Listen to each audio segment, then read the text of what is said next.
Going to be doing a quick video on how to enter an email address into the address book of a Sharp copier. Today we're going to be using a Sharp MX6240N. What you're going to need to know is you're going to need to know the IP address of your Sharp copier. Once you know the IP, go ahead and open up a web browser. Web browser can be any web browser that you guys use, Safari, Google Chrome, Internet Explorer, what have you. Go ahead and type in the IP address. And again, when you're typing the IP address, you don't need to enter an HTTP or www. Just typing in the number, as you can see like I'm doing, will get you to the page after you hit enter. Once you have this page opened up, on the left-hand side, we have address book. Go ahead and click on that. And then towards the middle of the page, we have add. Now, by default, you can see towards the middle of the page we have some tabs going across the top. By default, email is always going to be selected.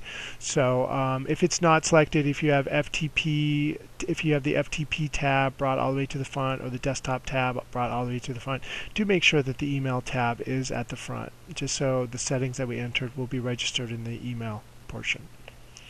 Search number, it's going to ask for a couple of different things when we're making our address book entry.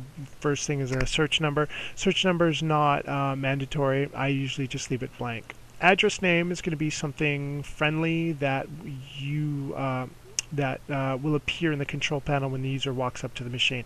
Again, it can be a friendly name or whatever name you want to put in there. It's not a big deal.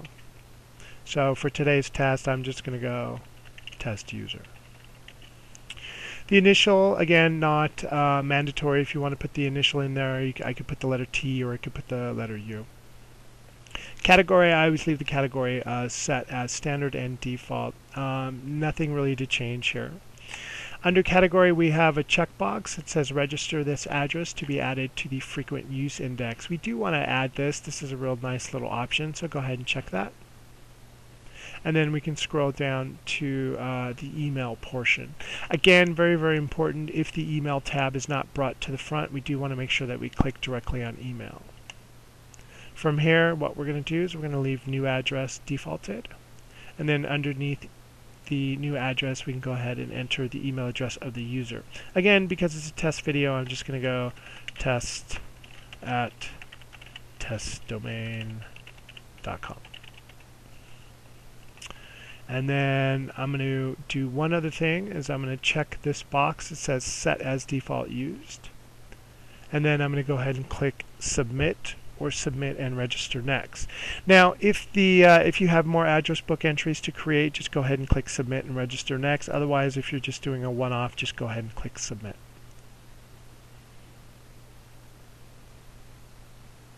Once the address book submits, then the entry will be saved into our address book. To verify, you can just right on the left-hand side, click address book entry again, and you can see that my test user has been created. I'm now ready to send email to this user.